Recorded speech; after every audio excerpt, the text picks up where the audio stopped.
Hang tight for the next 60 seconds. You won't want to miss this. Something massive is unfolding beneath the surface, and every XRP holder deserves to know exactly what's happening before headlines catch up. This is not financial advice. Always do your own research and consult with professionals. Make sure that you like and subscribe this video. It really helps me get the message to the masses and is greatly appreciated. At the time of recording, XRP is consolidating around the 294 zone. If you're watching later, the price may have shifted, but what we're about to discuss doesn't rely on today's quote. It depends on a structural setup that's already in motion. Across the digital asset landscape, three forces are converging with laser precision: exchange-traded fund preparation, corporate treasury adoption, and institutional rails going live. Each of them matters on its own. Together, they form the ignition sequence for what could be the first real repricing event of this cycle. Start with ETFs. Every cycle, a narrative dominates. In 2017, it was ICOs. In 2021, it was DeFi summer. In 2025, the institutional ETF pipeline is the narrative, and XRP sits right at the edge of that flow. Competitors like Bitcoin and Ethereum have already proven that regulated vehicles pull supply off exchanges. What most people miss is how that process works. Authorized participants must source the underlying asset whenever creations outpace redemptions. They can't conjure coins out of thin air. They have to buy them, move them into custody, and lock them up. Each creation event quietly removes liquidity from retail venues, and that's where supply begins to vanish long before price explodes. Now overlay the corporate treasury trend. NASDAQ-listed Vivo Power recently raised capital to acquire XRP for its balance sheet. Reliance Global added it too. These aren't speculative traders. They're public entities with auditors, compliance officers, and boards. When even a handful of CFOs decide that exposure to on-ledger liquidity is a strategic hedge, they don't chase candles. They execute multi-month accumulation programs through custodians. That capital doesn't rotate back to exchanges on a whim. It sits, audited and unmovable, tightening the float. Third, institutional rails. Ripple's push with RLUSD into Africa through partners like Chipper Cash, Valor, and Yellowcard isn't a press release stunt. It's a working corridor that lowers friction where fees used to destroy margins. For everyday users, it's about access. For institutions, it's proof that the ledger moves real value across borders in seconds. No miners, no multi-hour finality. Utility at the edge becomes policy in the middle. That's why this matters. The moment utility intersects with compliance, the game changes from who speculates better to who owns the infrastructure. Skeptics love to repeat, no one uses it. Reality disagrees. Data from RWA XYZ shows hundreds of millions in tokenized real-world assets already anchored to the XRP ledger. Meanwhile, RLUSD is bridging Ethereum and XRPL, and a recent multi-purpose token amendment allows institution-grade tokenization without smart contract risk. That means banks can issue, track, and redeem digitized assets while remaining inside existing regulatory guardrails. It's tokenization as a service. No code exploits, no legal gray zones. Zoom out, and you'll see why this moment feels different. Bitcoin dominance is hovering near cycle highs, just as it did before previous alt rotations. Each time dominance peaked and reversed, XRP was one of the few assets to print new all-time highs while others chopped sideways. That's not luck, it's liquidity migration. When dominance drops from the mid-60s toward the 50s, capital searches for higher throughput and faster settlement. Guess which ledger specializes in both? Here's the irony. The same people who say XRP can't move because of regulation ignore that regulation is precisely what enables institutional money to flow in at scale. You don't get BlackRock, Fidelity, and State Street in the same sentence as a token without compliance rails. XRP's clarity in U.S. courts and its bank-friendly design make it the path of least resistance for risk officers and general counsels. That's why the conversation is shifting from, is it a security, to how do we integrate it? Picture the market as a series of reservoirs. Exchanges are shallow pools that retail can see. Custody and ETF vehicles are deep basins behind a valve. Each time a new institutional product launches, that valve opens slightly and liquidity flows from the shallow pool to the deep one. Retail participants look around and see price barely moving, assuming nothing's happening, until suddenly the pool is half empty and price has to rise to restore balance. That's what an absorption phase looks like. Not fireworks, vacuum. The real story of this cycle is not how high XRP can go by tomorrow, but how little is left to buy once the big money finishes positioning. ETF filings, treasury moves, and corridor expansions are all breadcrumbs pointing to the same destination, a supply shock hiding in plain sight. And this is why holders who understand structure rather than sentiment tend to win. They track custody growth, not tweet volume. They watch exchange reserves, not hashtags. When liquidity migrates from hot wallets to cold vaults, price usually moves after the fact. By the time the crowd gets confirmation, the setup is already done. So stay focused on the plumbing, not the noise. Right now, the pipes under this market are being rewired in real time, and XRP sits right at the junction of regulation, utility, and institutional adoption. That's the ignition sequence we're watching. To really grasp what's unfolding, we have to talk about the mechanic behind it, the plumbing of how these flows actually move. When an ETF creation order is submitted, an authorized participant must deliver the underlying asset to the fund's custodian. That means someone, somewhere, has to buy XRP in the open market, transfer it into qualified custody, and park it until redemption. Each time that cycle repeats, circulating supply shrinks. It's the quietest form of accumulation because it doesn't scream on charts. It drains liquidity invisibly. Now combine that with treasury allocation. Once a corporate board approves digital asset exposure, compliance locks the purchase inside an audit structure. Those coins aren't flipped. They're logged, insured, and reported quarterly. The average holding period for a public company's crypto treasury is measured in years, not weeks. So while retail trades hourly swings, balance sheet capital simply sits, absorbing float that never returns to exchanges. The third engine is institutional corridor volume. Every time a payment provider uses XRP to bridge fiat across regions, it creates transactional demand that competes with speculation. When RLUSD corridors in Africa or Latin America expand, each remittance creates a mini-buy, settle, burn cycle. Multiply that by thousands of transfers a day, and you get organic demand pressure that builds like hydraulic force behind a dam. That dam analogy matters. Picture a massive concrete wall separating two reservoirs. On one side, idle liquidity waiting in custody. On the other, global payment volume pushing steadily higher. The spillway hasn't opened yet, but water keeps rising. At some point, structural pressure wins. That's what a repricing event looks like in practice. Not hype, but mechanical inevitability. The next 60 seconds will tell a daunting reveal, so hang tight. The moment to pause and really see it.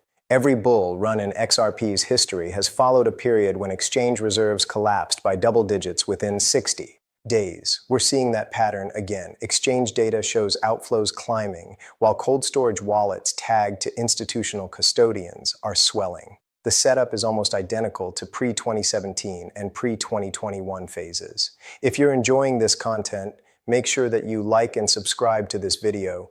It really helps me get the message to the masses and is greatly appreciated. So where does that leave us? With a feedback loop, the more supply leaves exchanges, the thinner the order books become. Thin books magnify volatility in both directions, but in structurally bullish environments, it tends to magnify upward moves. When the next ETF inflow wave hits, there won't be deep liquidity to absorb it at current prices. Price discovery will have to leap to new levels to find sellers. That's the essence of this phase. Quiet accumulation, slow motion drain, then sudden repricing. The market rarely rewards noise. It rewards positioning. Right now, XRP is moving from speculative float towards strategic stockpile, the prelude to any true institutional cycle. Let's pull back the curtain on how this all feels in real time, because what's happening in the plumbing of this market is both mechanical and psychological. Think of the XRP ecosystem right now as a one-lane bridge. Only a limited number of vehicles, meaning available coins, can cross at once. Retail traders race across, honking, panicking, trying to beat each other to the other side. But on the horizon, you can already see institutional convoys approaching, headlights on, patience unshaken. Once those trucks start rolling, the bridge belongs to them. Retail's frantic movement suddenly has nowhere to go, and price becomes the toll they have to pay just to cross. That's the reality of a shrinking exchange supply. As more XRP moves into custody and ETF vaults, market depth on public exchanges thins out. What used to be a 10-foot deep liquidity pool becomes a shallow puddle, and every large order creates a visible splash. Traders misread those splashes as volatility or manipulation, when in truth it's structural and the system simply has less water. Institutions understand this. They don't chase candles. They build positions quietly. letting algorithms nibble during low-volume sessions. When the float tightens enough, price acceleration becomes mathematical. It's not belief, it's bandwidth. A smaller float plus steady inflows equals compression. And here's where psychology flips. Retail investors love certainty, headlines, confirmation, validation. Institutions love uncertainty because it's cheap. That's why the emotional pendulum of this market always swings. Hardest right before breakout. It's engineered by liquidity. Weak hands sell to strong hands when the bridge looks blocked. Pay attention to this contrast. Retail capitulation always feels loud, but institutional accumulation is silent. The louder the disbelief, the closer we usually are to ignition. Now look at the phase transition unfolding. I call it seeding liquidity, rail activation, institutional dominance. We've spent the last year seeding, creating pools, corridors, bridges. We're entering activation, where real-world money starts flowing through them. Institutional dominance is what comes next. When ETFs, custodians, and treasuries control such a large portion of circulating XRP that retail price discovery becomes secondary. You can already see hints of that dominance in custody metrics. Fireblocks, BitGo, and institutional sub-custodians are reporting multi-asset onboarding surges. The rails are being claimed one node at a time. It's like watching a silent corporate land grab on chain, invisible to those focused solely on charts. The key psychological error people make is believing that history repeats perfectly. It doesn't. It rhymes. The next move won't look like 2017's euphoric spike. It'll look like a staircase, quiet, sharp, relentless. Because this time it's driven not by retail mania, but by infrastructure being turned on. So the next time you see a sudden 10% move and wonder, is this it? Remember the bridge analogy. Each surge is one more truck crossing, another institutional convoy rolling through. And when they finish crossing, the toll booth doesn't reopen at yesterday's price. The takeaway is simple. We are entering the stage where disbelief and scarcity intersect. That's where structural revaluations begin. Next comes the big picture payoff, where we zoom out to the macro cycle, compare XRP to its competitors, and tie it all together with what disciplined holders do differently. When you zoom out far enough, you start to see that this entire digital asset evolution isn't random, it's rhythmic. Liquidity, regulation, adoption, and innovation all move in cycles. Each wave begins with chaos, matures through structure, and ends with consolidation. And right now, XRP sits at the crossroads of all four. Let's compare it to the rest of the board. Bitcoin remains the reserve narrative. A store of value, limited in supply, slow in movement, revered like digital gold. Ethereum is the global settlement layer for experimentation. Programmable, flexible, but weighed down by cost and congestion. Solana is the speed experiment. Throughput above all, but still fighting for reliability. XRP, meanwhile, is the bridge. Fast, compliant, purpose-built for value transfer. It's not about speculation, it's about throughput and trust at scale. That design choice matters in this phase of the macro cycle. After 2 years of tightening, global liquidity is quietly expanding again. Central banks can't hold high rates indefinitely, not with debt servicing costs ballooning and growth stalling. Every time the cost of capital drops, risk capital floods back into markets. But here's the difference this time. The flood is coming through regulated pipes. That's where ETFs, treasuries, and payment corridors meet. Compliant channels that institutions can use without regulatory whiplash. And if you think about that alignment, it's almost poetic. XRP was built for this precise macro climate. Post-crisis, post-regulation, pre-convergence. Its low energy footprint, deterministic settlement, and court-clarified status position it as the perfect intersection of utility and compliance. Here's a historical lens. When Bitcoin's first ETF-like structures arrived in Canada and Europe years ago, the underlying assets rallied, but not because of hype. They rallied because supply migrated. Now scale that effect into a world where major custodians hold tens of billions in tokenized assets. Every inflow to an ETF or corporate treasury becomes a lock, and each lock tightens the spring. Meanwhile, real-world tokenization, bonds, treasuries, commodities, and currencies, is expanding faster than most realize. Banks from Singapore to Switzerland are running pilots on ledgers that resemble XRP's architecture. Low-cost, real-time, compliance-friendly. Ripple's partnerships in Asia, Africa, and Latin America give it a head start that few Western investors even notice. By the time they do, pricing power will already belong to the entities that seeded those corridors. Let's talk psychology. Every market cycle has two participants, speculators and builders. Speculators chase signals, builders create them. The disciplined holder sits in between. Not gambling, but positioning. They recognize that noise is temporary while structure compounds. That's why true conviction is quiet. It's grounded in evidence, not emotion.